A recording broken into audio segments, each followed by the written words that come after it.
We started in 1889. That said, Mr. Jawaharlal Nehru would have been 131 years if he had been living as of today. So that's how, Northern Trust that's how long Northern Trust has been in the industry. We are a company that predominantly, offer asset servicing, fund administration, investment management, fiduciary, and banking solutions. And our clients, we kind of service some of the most sophisticated clients. In fact, sovereign wealth funds are our primary, focus customers. We service some of the wealthiest individuals in the world and families actually, and also some, what do I call it? Very, very successful hedge funds and corporate brands. So we are a set of, very niche players. We are headquartered in Chicago. We operate in basically 25 international locations, almost 19 states across the US. So that's our predominant focus area. And outside the US, we have a couple of regional headquarters, one in London for the European and the Middle East region, and one in Singapore for the Asia Pacific region. So that's our reach in terms of, our presence in locations. But as an organization, we service clients from 53 countries. So it's a pretty wide reach given the nature of the niche products that we offer to our customers. If we really have to kind of go back to look at when we really started coming into the fund management and asset management areas, it was in 1974 after the US government basically brought into force the US Employment Retirement Income Security Act. We kind of, it's called ERISA in its short form. It was only after that that we really kind of got into offering value-added products and services in the service management space, securities lending, performance measurement, and online reporting. If we really go back in history, in almost 1995, we were, one amongst the very few organizations that were able to offer online reporting. So we kind of take a lot of pride in really being at the top of, IT services and the kind of features that we offer to our customers when it comes to our products. And, like any other bank, we have our legacy systems that are, our core banking and others in the background. But when it came to our clients and the level of expertise in systems that we had to offer them, we have always been amongst the innovative lot. When Priyanka and Shom, start talking after me, there will be quite a bit that they would, share in the space, because these are really the areas where we are currently focusing. And that is what is helping us to attract the best of talent in the industry, and also kind of the interest that our partners who are currently working with us are showing in the IT space that we are operating in. In fact, those of you who've done the groundwork on Northern Trust would have read about our 2019 tie-up with Bond eValue. It is a strategic partnership basically to deliver integrated asset servicing platform, predominantly focused on digital solutions on the fixed income bond. So it's more kind of domain and other things, but it is predominantly a strategic partnership to ensure that there is an integrated asset service. So when we offer a product to our customers, there are still a few areas where many institutions tell customers to go to multiple places for multiple services that they really need to take. I mean, you have to call one number, or you have to go into one site for one service, another one for another service. That's not the case with Northern Trust. We offer an integrated service to our customers. And we also kind of offer our customers very innovative solutions. Like in 2019, we released a pricing engine for our customers that really kind of utilizes machine learning and advanced statistical techniques to drive revenue growth for securities lending. So this basically gives our customers the comfort and confidence that they could rely on Northern Trust as an organization. If you really look at our stock ownership and our customer profile, 83% of our stocks are owned by institutional investors. That, I would say, is a very good measure for people to understand how strong the organization is. And if you really want to look at what our differentiators are in the market, it is just one thing, which is financial stability. There is so much, otherwise that we could speak of this organization, but the financial strength and stability that we kind of have proven over the ages is something that makes Northern Trust stand out and to be really a trusted partner with many of our clients. It is indeed a privilege to be here working for this organization. And I would really take the rest of the hour here to walk you all through what really Northern Trust is. Yeah, between Shom, Priyanka, and I, we will take opportunities or turns to give you all basic views. I wanted to really call out a few laurels that Northern Trust has received over the years. While I will park 2020, for the end of it, I really want to read out some 3 or 4 awards that we've received in 2018 and 2019. We were ranked #1 as America's best employers for diversity. So what more to say? This was, this was basically an award presented by the Forbes magazine in 2018.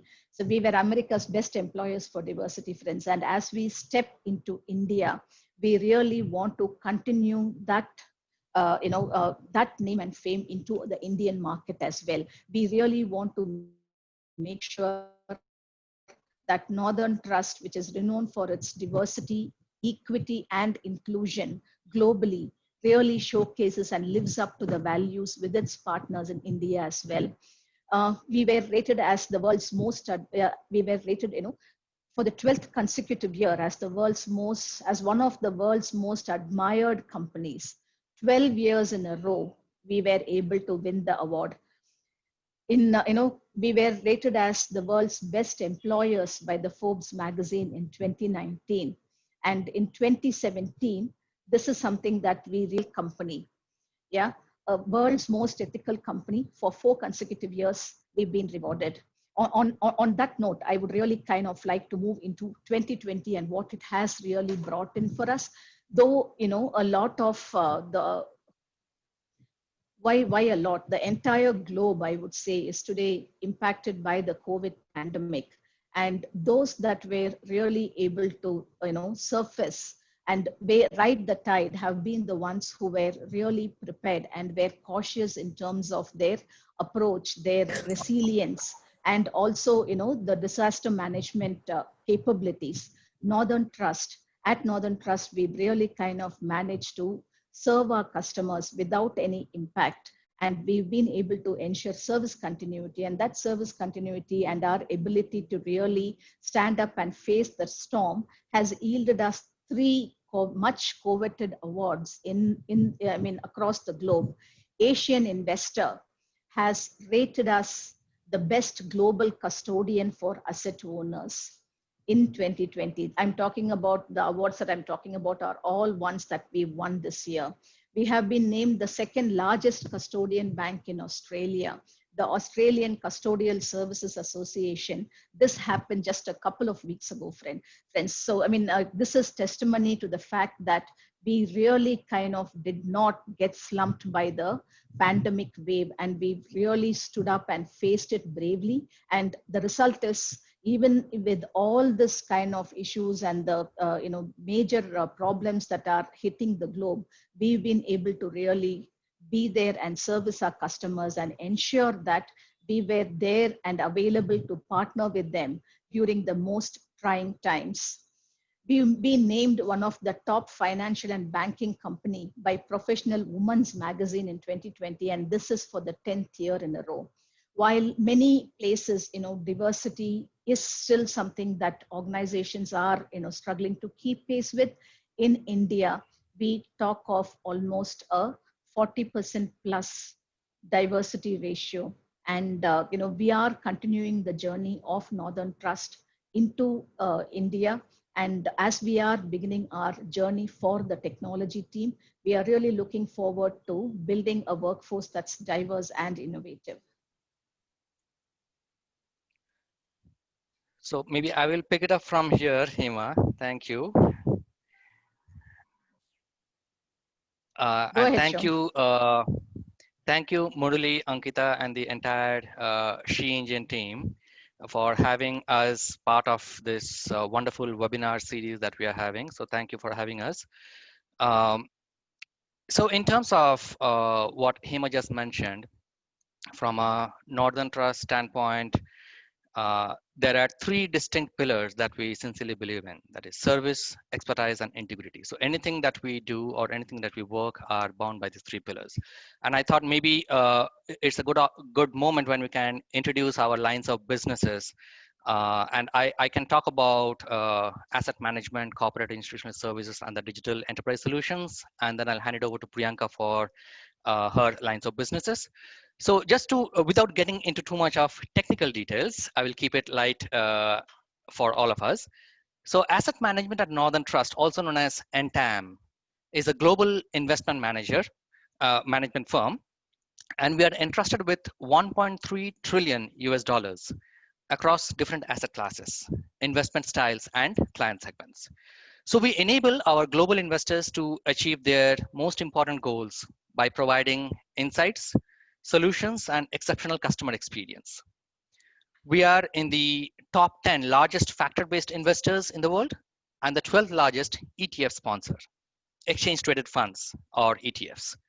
We purposefully combine robust capital markets research, our expert portfolio construction, and comprehensive risk management abilities to deliver targeted investment outcomes. 80% of our clients in NTAM are institutional, and the rest are family office and retail clients. And we manage our funds both actively and passively. So that's on asset management. Moving over to corporate and institutional services, or C&IS as we call it. So C&IS is the leading provider of multiple services that we have at Northern Trust: asset servicing, capital market services, data services, fund and liquidity management, regulatory services, and retirement management. And we offer all these different kinds of solutions to different segments of clients. So who are our clients? Our clients are typically pension funds, not-for-profit companies, sovereign entities, financial institutions like banks, insurance companies, fiduciary managers, investment managers, and alternative managers. And this is a large line of business, and rightfully so. We almost have close to $11 trillion of assets under custody and administration put together, and C&IS drives almost 60% of Northern Trust revenue. And like Hema mentioned, C&IS services clients across 53 different countries across the globe. And the last one that I will talk about is digital experience solutions. So that is not a line of business, but that's more of a horizontal capability that we run across Northern Trust to enable digitization of our platforms. And this specific organization serves C&IS, asset management, and wealth management, besides the corporate and the enterprise applications and the partner applications. Priyanka, do you want to talk about shared services and wealth? Thank you, Som. And thanks everyone for making it to the session. Hema touched based on the history of Northern Trust. Soumitra talked about two key business units that we have within the organization. I have wealth management and shared services, and would want to throw some light on what exactly are these, right? So CNIS, asset management, and wealth management are the three business units that exist within NT, right? What is wealth management? It is basically private wealth management that we do. We don't really do wealth management for HNI clients, right? We do it for private wealth management. So it is very personalized and client-centric in nature, right? We focus on the sales and marketing activities of it, investment applications like holistic, goal-driven wealth management. And as a one-shop stop to all these clients, we also provide the banking and loan functions to them, right? So that's what the third BU, wealth management, deals with. Now, what exactly is shared services? So shared services, as the name suggests, is a business model that enables a service or function to be leveraged across the entire organization. So in our case, CNIS, asset management, and wealth management, right? It primarily can be divided into two subgroups again. One is global services, which basically provides the range of end-to-end, middle and back office technology solutions to the different business units, right? So the global services functions includes the actual trade and settlement and support platforms, the custody and accounting platforms, the client and regulatory reporting platforms, reconciliation for any transactions that are coming in to the platform, performance and risk, foreign exchange trades, right? Securities lending, treasury management, cash management, corporate actions, corporate banking. A lot of these clubbed together is called asset servicing. But to detail out, these are the core functionalities that global services caters to. The other part of shared services are the enabling functions, right? So in addition to the business supporting shared services, I also have enabling functions, which basically talks about the technology platforms to support HR functions, finance functions, anything that is internal to the organization, right? So risk and compliance, legal, procurement, business intelligence and analytics across the organization falls under this area. So when I talk about this, corporate technology was something that I was handling in my previous organization as well. And it exposed me to a big range of product suites, right? So when I talk about NT, it is not really any different when it comes to the corporate technology world. You have a wide range of product suites utilized here, starting from Actimize, Archer, Murex, Workosoft when it comes to risk and compliance side, PeopleSoft HCM when we are talking about HR, Oracle ERP solutions when we are talking finance, right? And if you actually think of the BI and analytics platform that we have, then big data and the tools and technologies that we have are Power BI, Sisense, Cortana, MarkLogic, Python, Hadoop, IBM Watson, Databricks, Spark, Microsoft Cognitive Toolkit. And whatever I'm talking about is where we have people participating, right? This is not really the end of it. And it actually fascinates me how we are managing this wide set of tools within the analytics platform. But I think NT is transforming into a data-driven organization, and this group is basically reflective of that. Now, what are we doing in these areas, right? So we talked about enabling functions, we talked about global services. What exactly are we doing in these areas? And what exactly are we doing in India, right? So the majority of the processing applications that we have for middle office and back office processing are on aging platforms, right?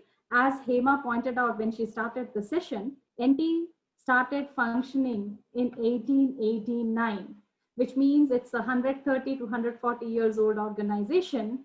And a lot of the applications that we have are legacy platforms, which are aging as well, right? I think from being a part of technology, I actually look at it very enthusiastically because the focus is technology transformation, right? Rationalizing the current platforms with flexibility to easily adjust new product offerings by translating them into modern architecture is our key focus for the upcoming years.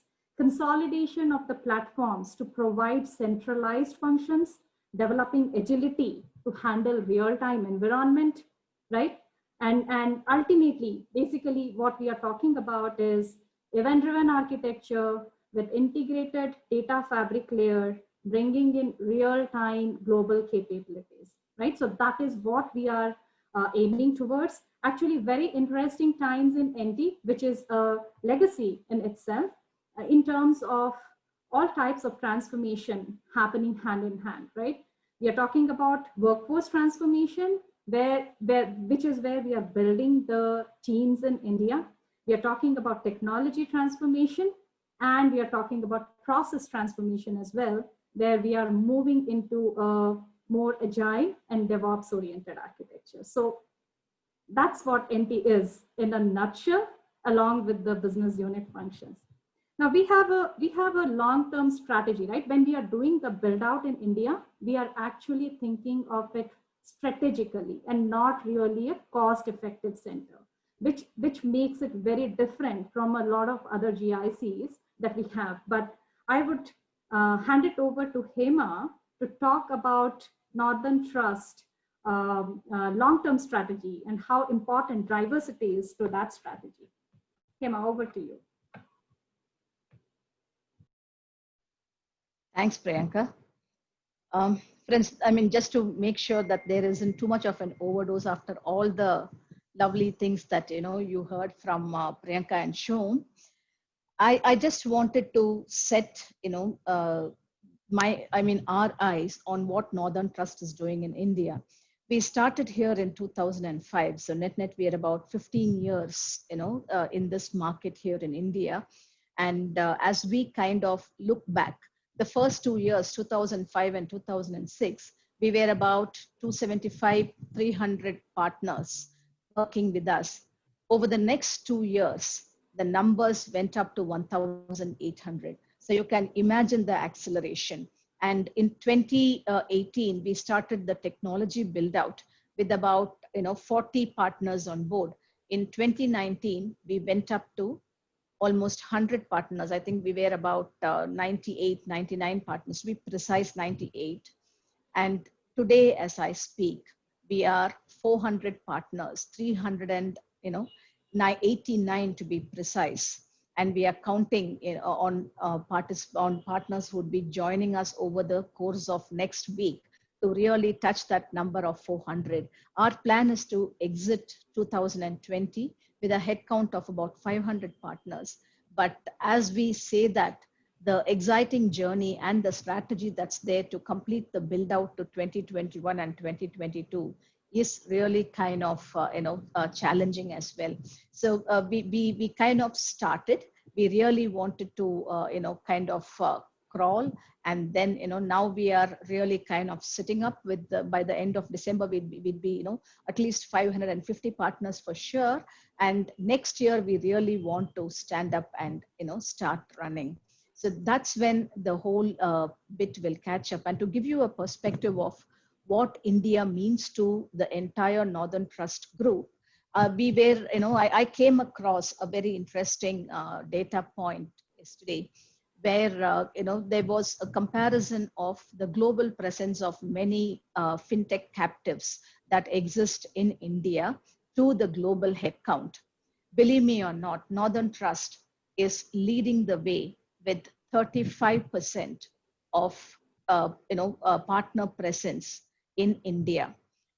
Many other organizations are nowhere near. And if I kind of look at the other organizations around, there was BNY with a 31%, but otherwise there were very few organizations which are operating in a similar domain that are even higher than 20. Everybody is, other than BNY and Northern Trust, everybody else is in the less than 20% space. So this is kind of a very unique aspect of Northern Trust and the kind of aspirations that the organization has for India. This is just with the current headcount.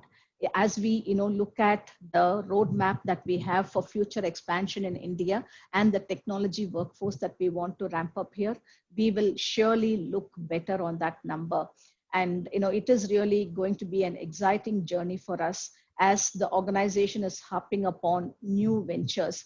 We recently entered the blockchain space as well to offer our partners comprehensive and secure blockchain solutions. So, while Priyanka and Shom will take us through on the technical skills as well as the platforms that we want to operate out of, friends, let me assure you that it is a very, very long and exciting journey that Northern Trust is poised to harp upon.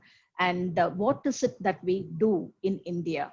We are a team that is focused on supporting the APAC business regionally, and we have an accountability into the global technology stream delivering projects and programs to them for a global consumption, and utilization. So actually, I want to take this moment to to proudly call out that Northern Trust majority products and platforms are all global instances. So we do not run multiple instances of a product or a platform. They are all global and they all run out of our headquarters in the US. We are headquartered in Chicago, as I told you all before, right? So we basically kind of work on those global platforms and deliver to the global initiatives. So it's a very kind of a very lovely working model that we have, focused on the businesses in the APAC region and delivering to the global technology products and platforms. So that's really what is making this entire journey of ours exciting, and the work at Northern Trust interesting for the partners who are working with us as well. Shum, I would like you to kind of add on to the technologies and platforms from a CNI, in terms of what's exciting around the place as well. Sure, Hema. Okay, I think Priyanka did mention a lot about some of the technology stack and the various products that we are using. But just to add some color to it, from a budgetary standpoint, Northern Trust spends about 9% on technology, compared to about 1 to 6% of our peers in the industry. So the reason I said that is so all of us understand that there is a great commitment towards leveraging technology for enabling our businesses successfully, right? In terms of the various initiatives or the technology that we are using, right? We are having large scale transformation programs which we are running. We are having large scale modernization programs which we are running. Priyanka mentioned that some of our applications are legacy, but we are right now in the process of modernizing them. In terms of technology stack, we have a plethora of technology stack, but just to quote a few, we use Java extensively, Java, .NET, C++, C, Unix, Oracle, shell scripting, PL SQL. From the modern technology stacks, full stack Java engineering, we have a huge expertise and horizontal capability being built on cloud. Azure, AWS, PCF. These are various cloud providers that we are working with. There's a large emphasis in terms of microservices. There's also an equal impetus in terms of building up front-end capabilities like mobile development capabilities, UI capabilities, web development. And the one thing which I will call out and conclude is there is a huge effort on DLT, distributed ledger technologies, right, on blockchain. So Hema mentioned about this, and there's a large amount of effort being spent mostly on the APAC region to enable some of our clients and vendors in terms of blockchain implementation of our functionality. So very recently, Bondi Value and as Northern Trust, we signed a contract with them last year, but then we implemented one of our first blockchain solutions on fixed income just about maybe a month back, and that was one of the first on the planet to be done. So from that angle, I feel very proud that we have a plethora of technology to work on. We have massive technology stack and different kinds of programs which we are running with, and there's no end to learning. So it is not just about technology. I do want to emphasize on the fact that we have also been pushing a lot in terms of business knowledge. So when technologies come in, we have a very clear onboarding plan where we make sure that partners get the right business knowledge and domain knowledge. So I know I spoke a lot, but Priyanka, would you want to add anything in terms of the technology stack or the platforms? Sure. So I did talk about the technology stack in detail, and you added to whatever was missing from a CNIS standpoint there, right? But I think I would want to throw some light into what exactly was the rationale behind the build out of technology within APAC, right?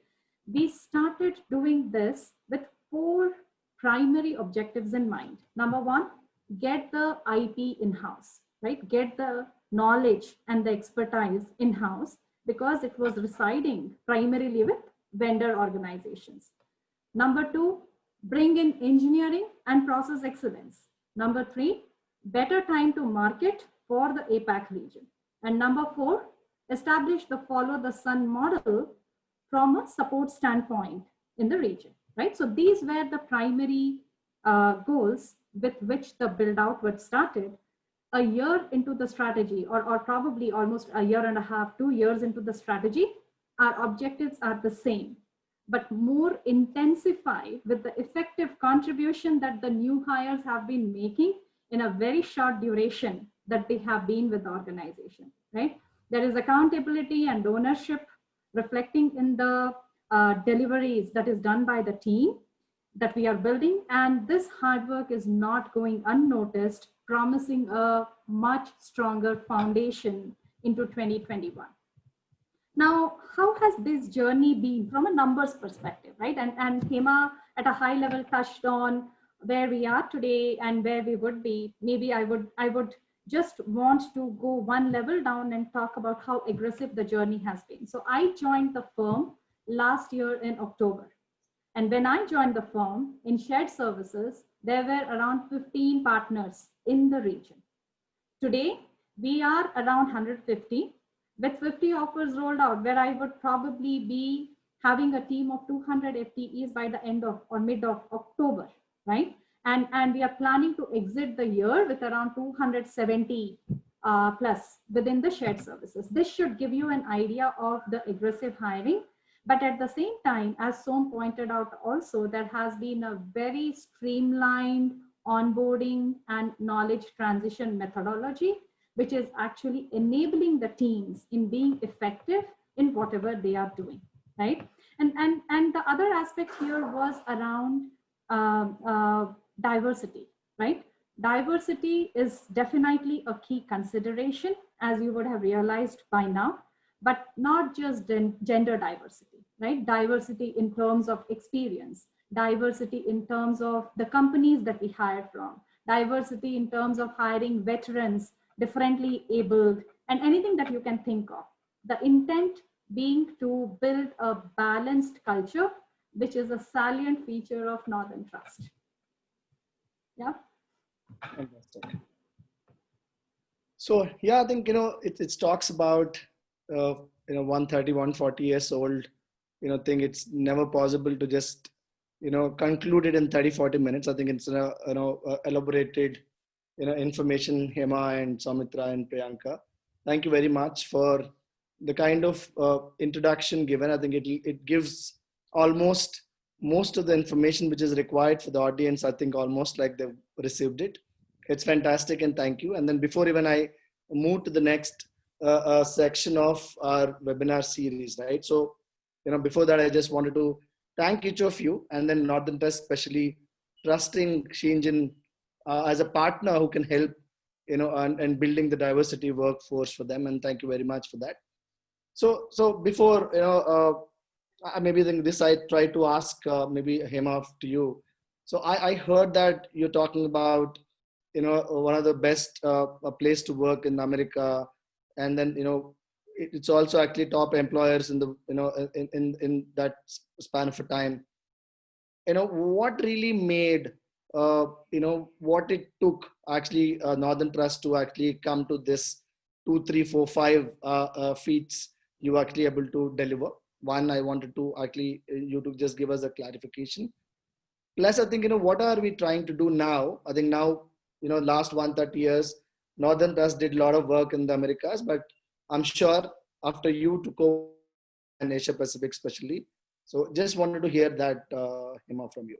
Yeah, so it's been a really great journey, and this focus on diversity is something that Northern Trust is really seeing as our return of thanks to the society. And as Priyanka highlighted, we look at multiple aspects and the multiple facets of diversity to its true sense.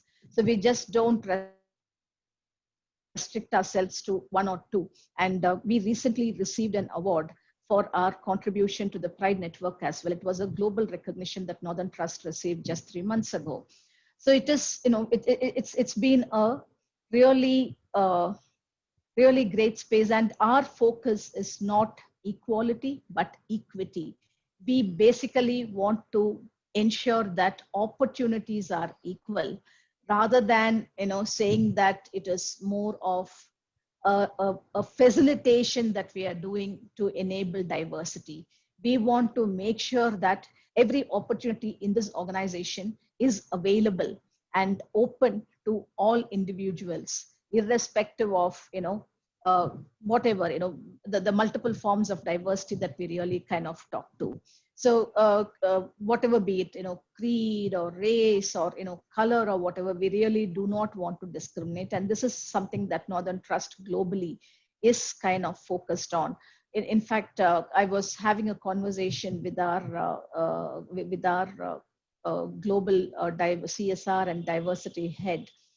And she was so very passionate about this whole topic that the whole organization is networked and organized in such a way that diversity is not just somebody's part-time work, but it is someone's full-time focus. So this is not just at the lower levels, but right from the management group level, the organization is really kind of having people dedicated at senior levels on diversity, which is something that's not very common in the industry as we know, that we see. So that's the focus that Northern Trust brings to the table. Shom, you could basically pitch in and add on to the awards and the other specific initiatives that we are really kind of working on. Right. Yeah, sure, Hema. So like you rightly mentioned, it is not just about diversity here. The focus really is about diversity, equity, and inclusion. And these three make up one of our topmost key goals for the organization. So embracing every other aspect of diversity by improving our representation of people with disability. We have had veterans, partners from the LGBT community. We have 30 partners with a locomotor, speech, and hearing impaired disability. 5 of them we have had in 2020. We have few partners from the armed forces. We have onboarded partners from the transgender community. But maybe for today's discussion, we can speak categorically about gender diversity and the role of women at Northern Trust and what we have been doing, because of which we are positioned where we are today, right, in the industry. So gender diversity is a very, very strategic priority for all of us here. And we recognize the fact that a more gender balanced workforce leads to a better business results, more innovation, and more productivity across levels. So we believe that improving the representation of women talent across different levels in the organization will contribute to our success. And we have been doing this through inclusion and engagement by virtue of people, culture, and marketplace. We have a comprehensive approach to attracting, developing, and retaining our female talent. Our talent acquisition team have designed 3 distinct programs to enable us to hire female talent from the marketplace. One is we have female only, women only hiring drives. We have campus hiring drives, and we have returnship programs. Maybe I'll talk a little bit about the returnship program, which is one of our flagship programs. So there's a huge talent pool of women who have taken a break in their career for multiple reasons: maternity, childcare, further studies, elderly care, etc. So recognizing this pool of returning women, we launched our returnship program in 2018. And then some of the things we did to ensure an inclusive workforce were gender sensitization workshops for all our manager population and the hiring population, managing bias in hiring. Bodies have been assigned with technical acumen, flexibility to support work-life integration for returning women. Now, it is not just about hiring, like I said. Once we hire our women partners, what do we do, right? So there has to be a very, very focused approach towards making sure that we are providing them equity, we are providing them inclusivity in the workplace, and we are providing them with the right kind of opportunities. So career development becomes of paramount importance. And for that, we have 4 or 5 specific programs that we run. One is to develop skills further. We have a program called as Emerging Leaders. So this program is for high potential women mid-level managers, and we prepare cohorts every year. And the focus of this program is to really help enhance their presence, increase their influence, and draw further on their strengths as they continue to build their career journey. The other program that we have is in terms of frontline leaders. So this program is again for high potential individual contributors and first level managers. And we have, roughly 14, 15 people every year. This program is equipped to empower participants with powerful insights to unleash their own potential as they navigate their careers. There are workshops, and then it's a 9-month-long gender mentoring program. Then we have something called as peer mentoring circles for frontline leaders.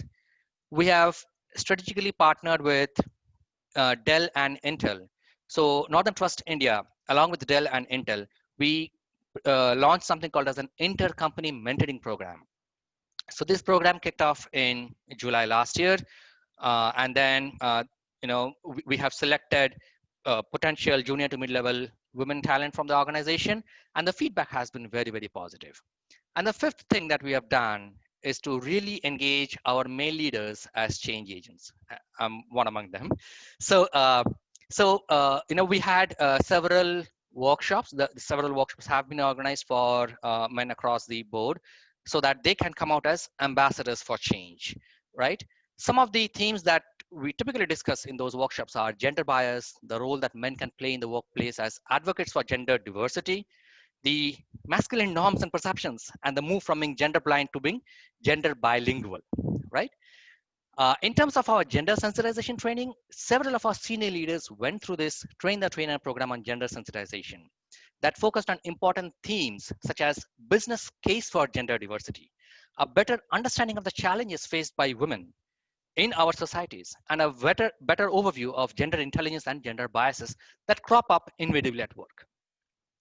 Now, besides these initiatives that we have taken, we have focus groups. These are called as business resource councils.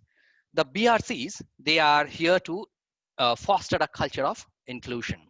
So we have different kinds of BRCs. We have Pride Month BRC, and we have Women in Leadership BRC, Advancing Professional, where we have speed mentoring and speed networking, reverse mentoring, workshops on professional development for advancing the professional careers of people.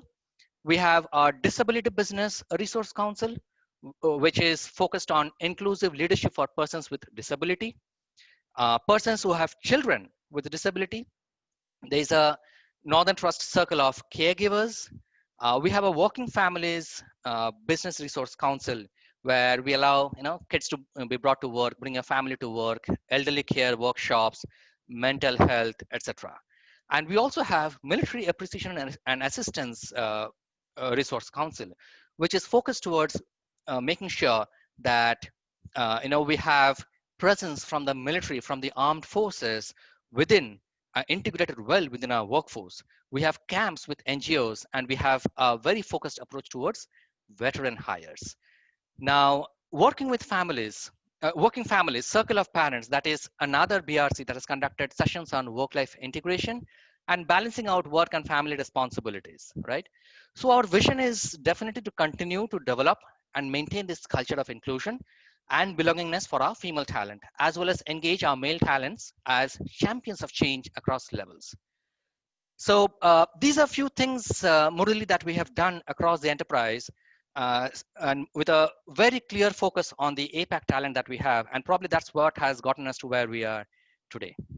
Fantastic. No, that's fantastic. I think, the way and then focus which you all are looking at improving the diversity is phenomenal, Soumitra, I think. So, just moving to the next topic of that, right? And you and Priyanka, both of you also kind of mentioned about technology. You started with asset management and wealth management. Priyanka spoke about, from a big data to Hadoop to full stack Java to everything, right? So, I think almost like all the technologies which is required, which, aspired by the, applicants. I think most of the technologies actually like Northern Trust is working on that, right? just wanted to understand and maybe hear from you, Priyanka, maybe what kind of career paths or opportunities are evolving with, growing present technology in APAC. So just wanted to have some clarity on that. Sure. So we touch based on the technology stack. I mean, like I did it, Soumitra did it, which would have given you an idea of what exactly is the tech stack that we are dealing with, right? However, I would also want to highlight the different career maps that we are building within the organization as and when we are building the teams as well, right? So we are not really limited to just application development or just coding in the technologies, right? It's a very broad set of career streams that we are establishing and hiring for as well, right? Application development and support goes unsaid. Test engineering goes unsaid, right? Business analysis, usually something which is talked of being on the site with the clients all the time, is something that we are building here. Because of the fact that we have servicing centers. I mean, like India is the primary servicing center when it comes to middle office and back office operations, which also means it has a lot of subject matter expertise on the ground in the region, which differentiates it from many other captive build outs that happen in any of the GICs, right? So you have subject matter expertise here, which enables you to hire for business analysis and consulting streams. I'm hiring enterprise architects, right? Soumitra is hiring blockchain architects to lead the programs, right? So these are not really going to be developers, but these are people who are going to be giving it a shape, a direction, and driving it from the region. And that is what distinguishes it from most of the other organizations, right? So you have program and project management stream, you have scrum masters, you have agile coaches joining us, right? And when we talk about application development, I did talk about the different packaged implementations that we have, or the different product suites that we have. Soumitra touched upon my mobile development, cloud development, blockchain development that he is doing. I touched based upon the BI and analytics space. And when we touch based on these are basically things that stand out in whatever we are doing, right? But a majority of the thing still happens on mainframe, because mainframe is the heart of any banking and finance institution, and NT is not really any different, right? So a lot of mainframe, AS400, we are hiring a lot of ML and AI developers to help out on the analytics space.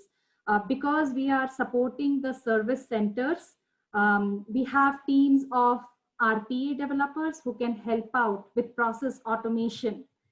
Because we are talking about cloud migration, or even otherwise, we need security specialists, right?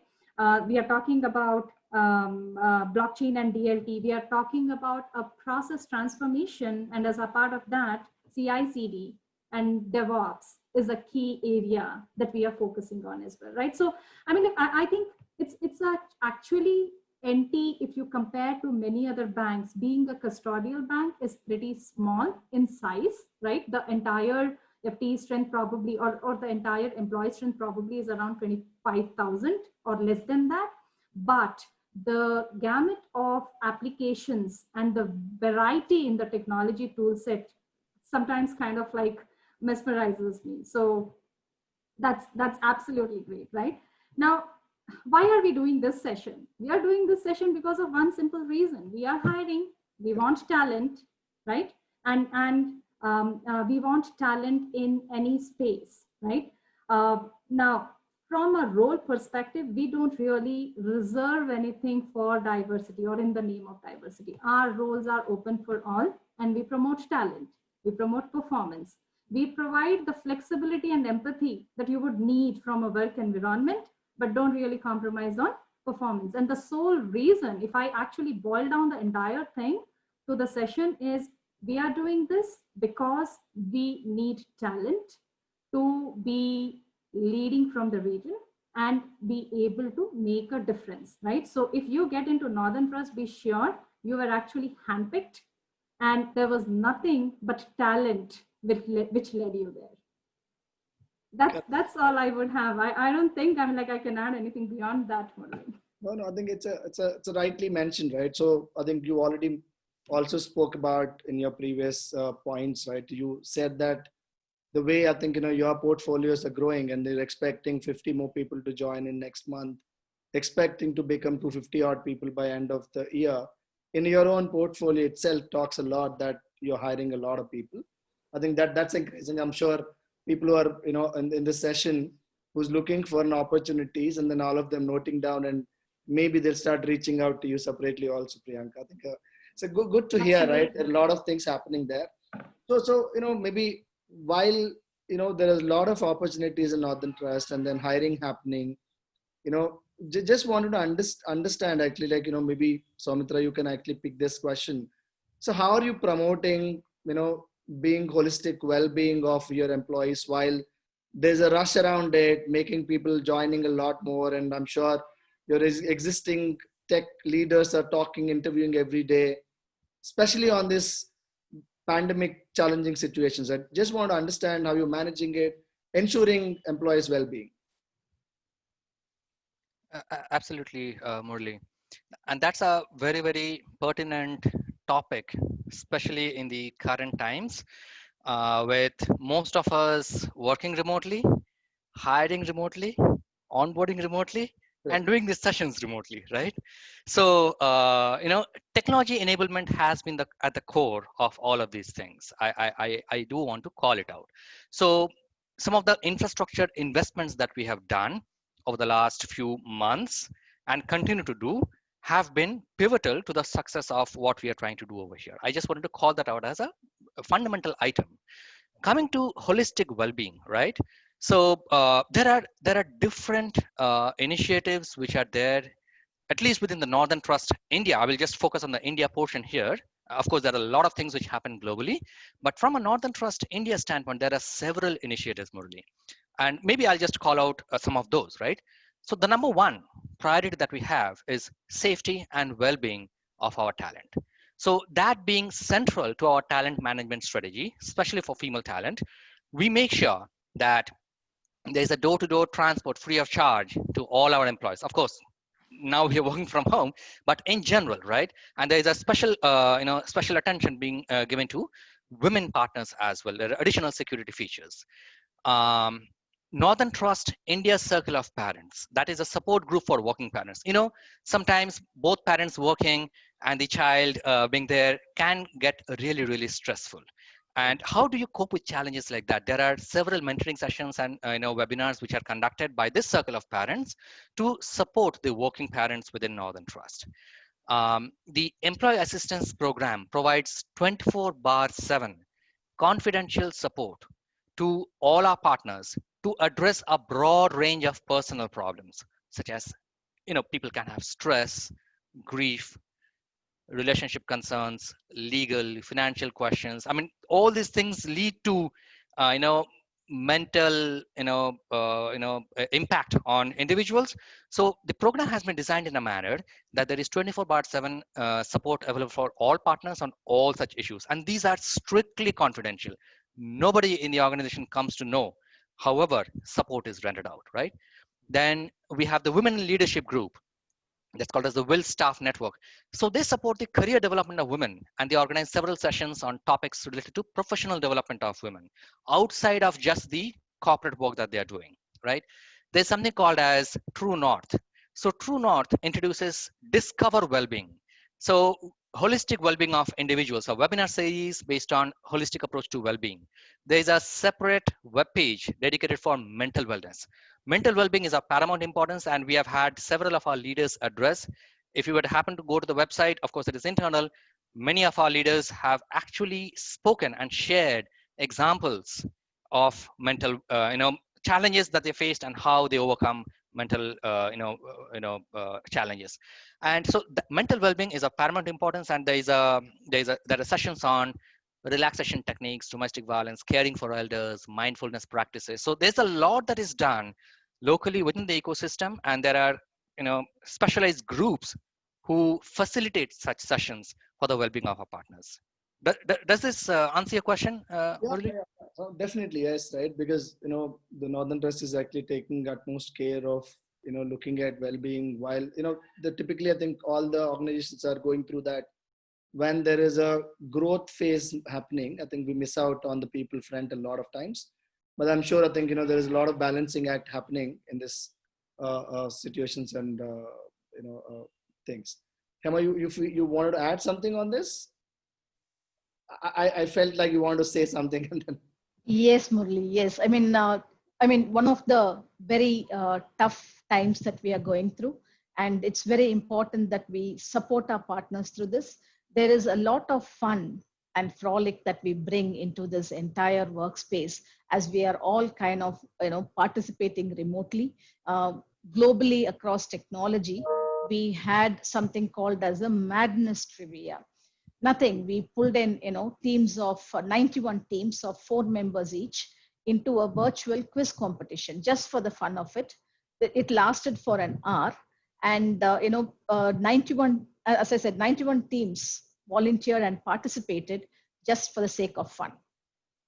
So we all know that as people participate, there is going to be a lot of references here there, but for the sake of it, there was so much of time that the senior managers took to be present when their teams participated.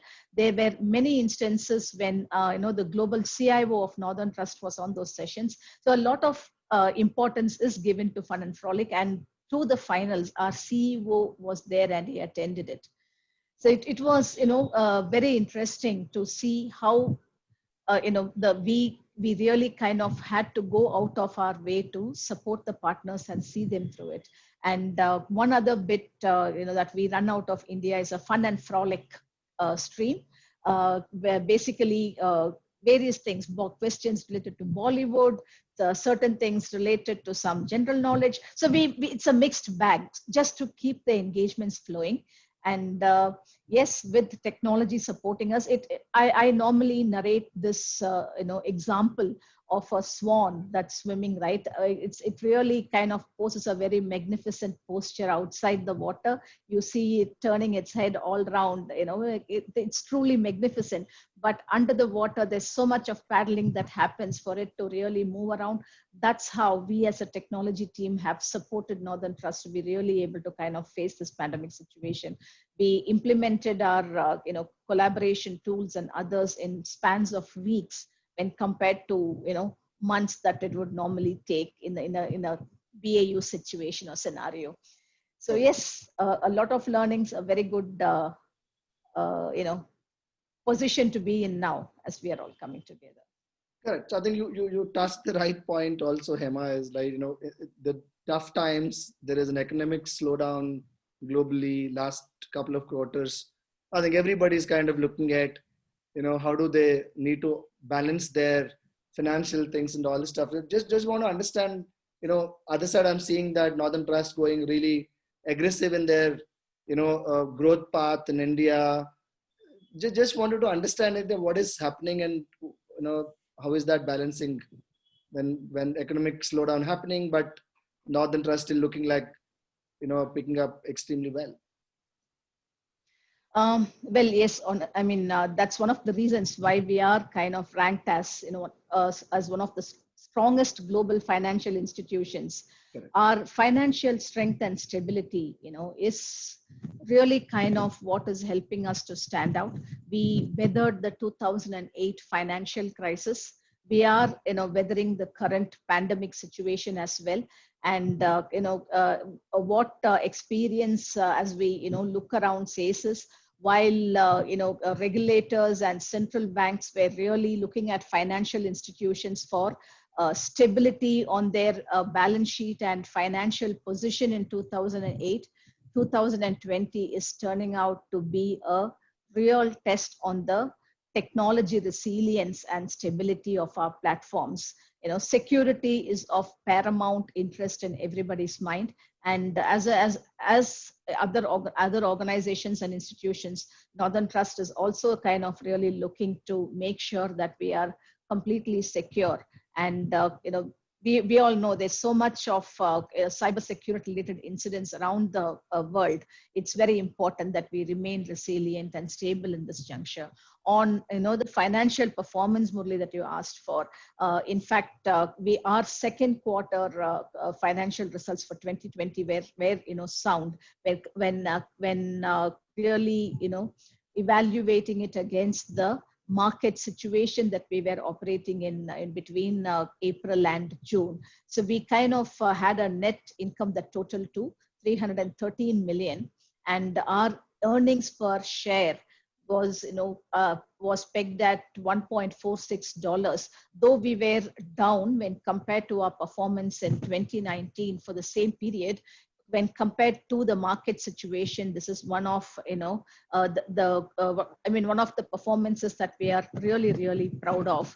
Our new businesses, they've basically continued to generate the income, and our fundamental strength of focusing on business strategy and execution has really paid off.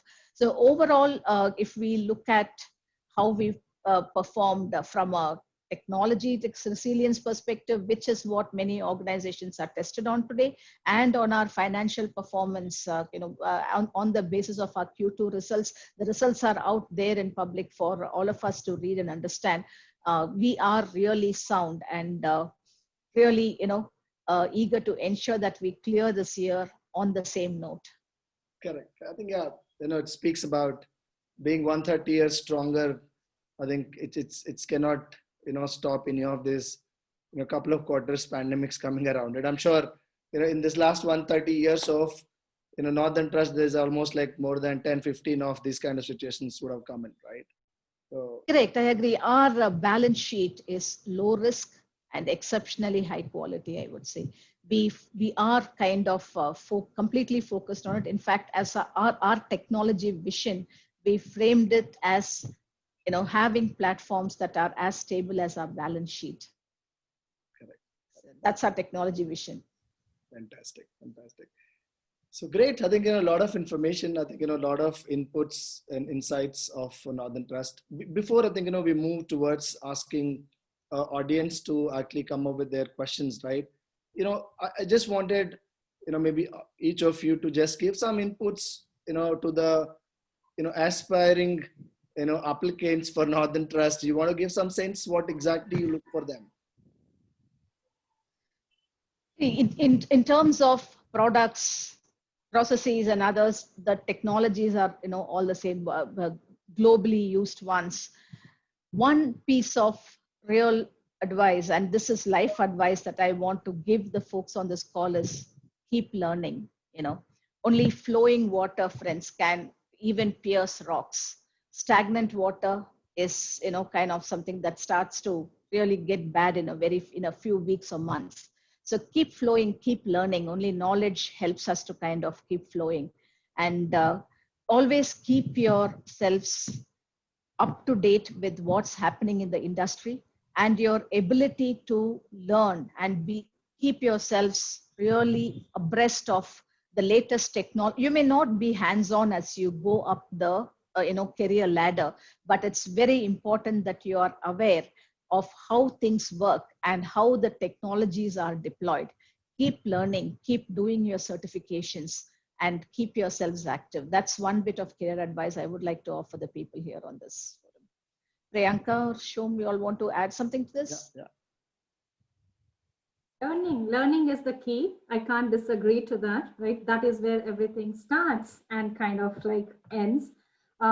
Give 100% to the organization, give 200% to the organization, and you always get it back. That's what probably my experience tells me, Som's experience tells him, Hema's experience tells him, right? So every company appreciates the effort that people put in. No effort goes unnoticed. So give your 100%, learn, be on top of things, and you don't have to look back ever. Fantastic. Soumitra? Sure. I will share something with everyone which has been very close and dear to me. I believe in that very honestly, so I thought I will share with everyone. So we are I mean, our first identity is technology. We are all part of the technology world, but I do want to make sure that all of us understand that technology is really enabling business. So it's very important. The one piece of advice that I have for everyone is it's very important to understand the business that you are serving. I mean, what good is technology without understanding what problem you're trying to solve? Like, imagine if you are going for to a social occasion, let's say your sister's wedding or brother's wedding, right? And somebody asks you, what's happening in Northern? What does Northern Trust do? You should have your 30-second speech ready at any given point in time, right? So, and the way you can do it is only if you understand what we are doing from a business standpoint. So it's very important to understand, appreciate business. And that's one of the reasons why when I joined Northern Trust and along with Hema and Priyanka, we put together a robust plan which covers business fundamentals of financial services organizations. And we have a well-defined curriculum now. Any new partner who comes in actually goes to that program. So that's something very near to me, and I thought I'd share with everyone. Fantastic. That's a good advice. So there are already some questions came in my message box. So I'll start asking. Before that, I think I just wanted to quickly inform all 150 odd people. If you have any questions, please write it on the message box so that I will make that reach to the leaders here. So the first question, actually, maybe any of you can pick up. So there's one gentleman mentioned that I heard 40% of diversity in India. Can you clarify what is the diversity percentage at middle and leadership level? And the continue to that, are you giving any targets for the leaders to increase the diversity in the organization? Mostly, I think, Soumitra and Priyanka can start, and then maybe Hema can actually pick up the last statement. Okay, so I can start since you took our name. So I will start with the last portion. The very reason why we are here is because we definitely want to enhance our diversity quotient, right?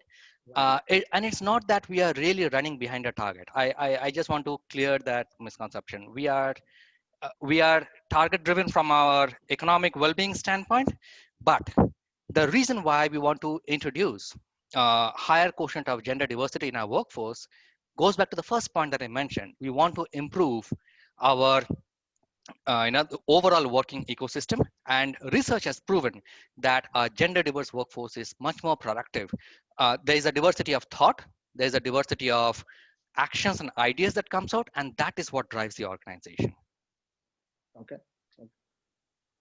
Yeah, I think largely the answers. Maybe he might want to add, because they especially asked actually, are you giving any targets to Soumitra and Priyanka to improve the diversity?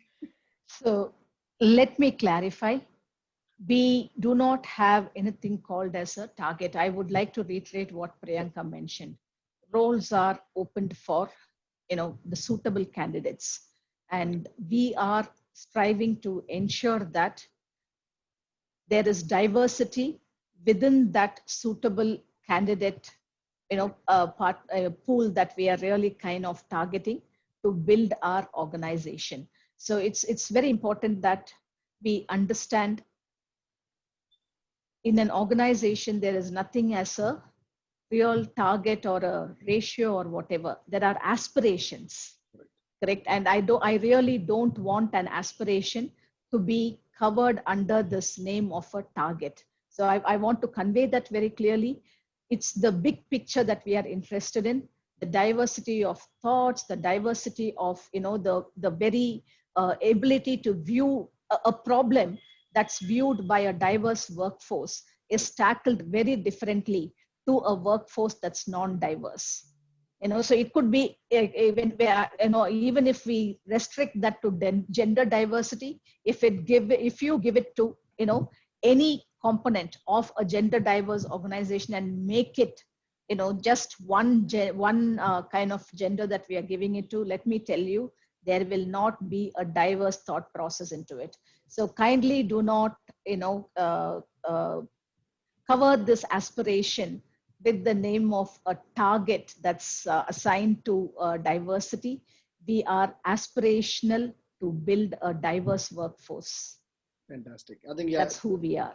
It's a great answer, Hema, because I don't have choice or nothing to not to agree to the statement. I think diversity is actually everybody want to do is because there is a holistic way of balancing, personalities and different kind of styles of working people in terms of the juniors to seniors to a, different kind of, backgrounds of the people need to come together. That's an idea behind it. I'm sure. I think, it's very clear. There is nothing, a number is not really important.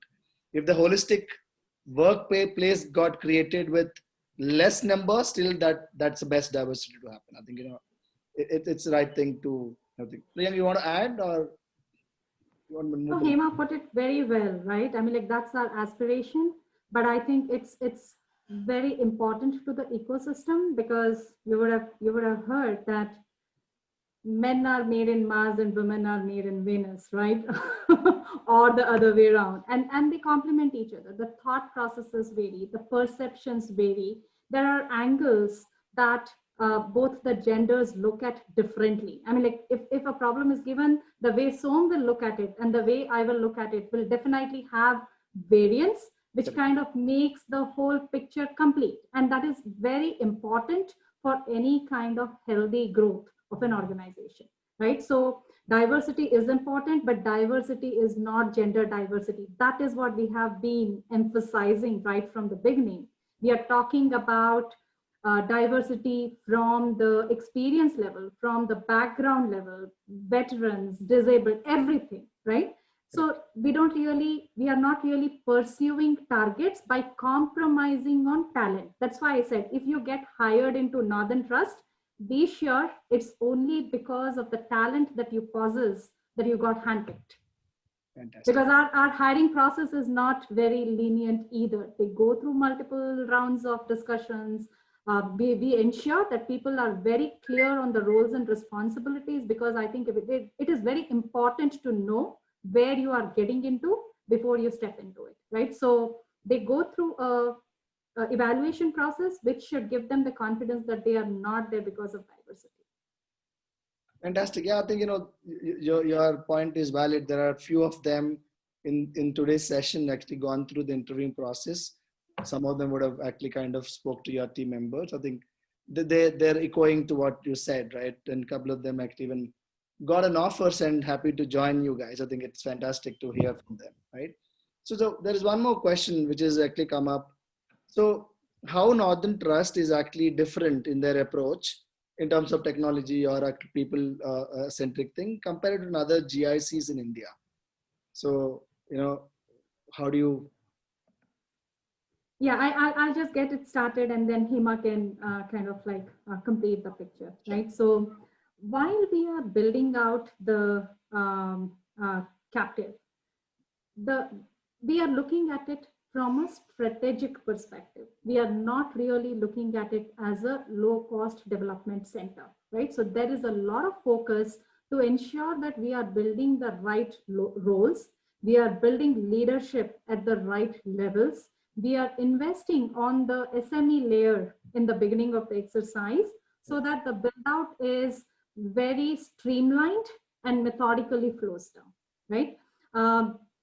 The second thing that probably distinguishes us from a lot of other GICs is we work as an extension of the global team. So there is no way that we differentiate ourselves from our Chicago teams or from our London teams. We are all one team and work as complementary to each other, which is very different from many GICs where you adopt to the service delivery model and you kind of like bid against your competitors, right? That is very, very different. The third thing is probably the couple of salient features that distinguish NT by design, right? The emphasis on diversity and the track record, all the accolades that Hema called out at the beginning would tell you that this has been embedded into the history of NT. It's not really, diversity is not really a new talk of the company, right?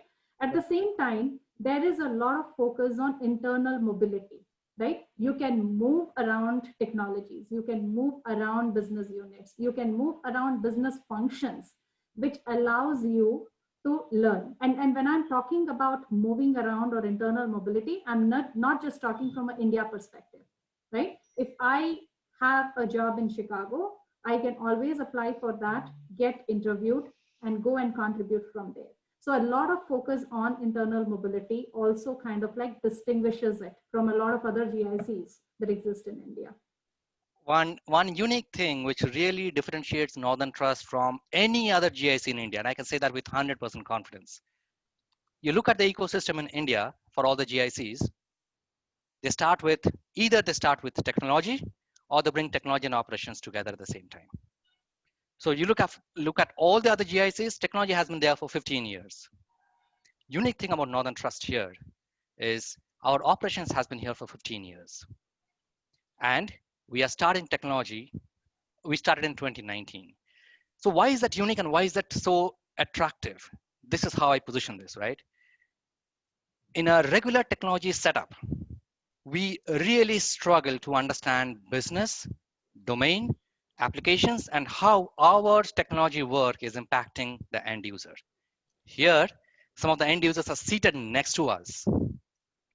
So I don't have to really break my head trying to understand what this piece of code is translating into a cache reconciliation problem with my systems, right?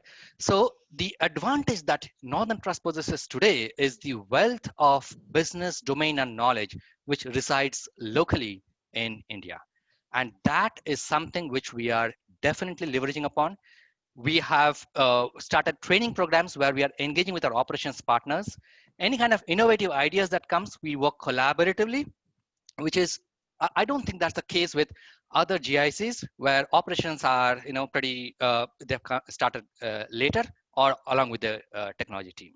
So this is one unique advantage I feel Northern Trust has just by the virtue of our setup. Okay, fantastic. So there is maybe a couple of more because we're also kind of coming up to the close to the session timings and all. But I think there are questions that keep coming. I'm kind of filtering out here and there, Hema. Right. So there is one question came from a aspiring woman. So she says that, do Northern Trust provide any flexible working hours? And does women workforce need to work on shifts, especially night shifts? So, I think that's the kind of question which we are hearing Northern Trust has some level of night shifts. Yeah. Okay, now there are two parts to the question. First one is flexible working. Yes, as on a necessity basis, if it is something that the partner really needs to be supported with, we do not hesitate, and it is not just for women, it's for our partners across. If there is a necessity for us to support flexible working, our policies are available to support them. Now, night shifts depends on the role. If there is a role that requires our partners to be working night shift, and if it is whether it's a man or a woman, it doesn't really matter. If we have to work on night shifts, we have to. Otherwise, there are other roles that we can really pick up at the time of joining. Or as Priyanka mentioned, there are internal mobility options. We can mobilize ourselves into other roles where there is shift working that may not be required. Again, night shift can be delivered remotely as well. People need not have to come into office to really deliver their responsibilities. And that's exactly what this pandemic situation has really proven to the world. You necessarily don't have to walk into office to deliver your responsibilities. You can work remotely as well. And I see that this is a great boon for us, as a workforce to really be proud of, because we have really learned something which we hadn't learned in many years of existence. Correct. Yeah, I think, Hema, just to add to you, right, I think most of the banks support either American or US banking background, right? So I think it's given in IT industry. I think people need to be, while flexible working hours, you're giving it, but I think it's given things that everybody need to work in different timelines of it, right? That's what I could sense it. Exactly. Right. Yeah, I think, again, we're talking about diversity, and then we should not, again, differentiate between a men and women, and then all men should work in the night shifts and then women should not work. And I'm maybe taking a little liberty on saying this, Sema, but yeah, I think fair point on that. everybody wanted to work only in the morning shifts. What's fine. I think if the business required, I think it has to be done. Okay, so I'm kind of moving to the next one. There is a Colonel Amit Verma is actually kind of asking when we're talking about the diversity thing. Are there any mentorship program to educate military veterans about the possibilities with Northern Trust? Would the focus on diversity also include a focus on age profile of our more senior professionals? So I'm assuming that Amit, maybe talking about that also. I think if there is an age criteria for it. We have a rich presence of veterans at Northern Trust. And I think both Priyanka and Shom covered age is not a constraint at all at Northern Trust. So are there, mentorship programs that others available? Maybe I can connect, Colonel Amit with our diversity head for India, and she can provide the insights into the kind of, mentorship and other programs that we have already. So we'd be very happy to connect and give an overview. Fantastic, fantastic. So there is one more question from Divya. So she's actually on a break for some time, and then she's kind of asking, saying that, is there any opportunities? Without even asking you, I said, okay, please apply through Shenzyn. We will ensure that your actually roles are presented to Northern Trust. I have taken the liberty on your behalf, Hema. But yeah, I think passing it to you, yeah. Exactly. Fantastic. So I think, we are almost kind of spent good amount of time. There are a lot of different questions. It's all kind of basic things, which I don't wanted to, put forward at this point of a time. Ankita, you want to just come back to, and then actually take it forward? Sure. So very insightful discussion. Thank you so much, all the leaders, for spending so much time. And I'm sure all the people who want to apply for Northern Trust or any such organization, this is a big push for all of them. So thank you so much for spending so much time with us and giving us so many insights about Northern Trust. So it's also important to understand that how many organizations are coming with their leadership and speaking about, their organizational culture and the kind of plans that they have in the future. So through Shenzyn, I'm very glad that all of you came to this platform and opened yourself and actually gave us many insights.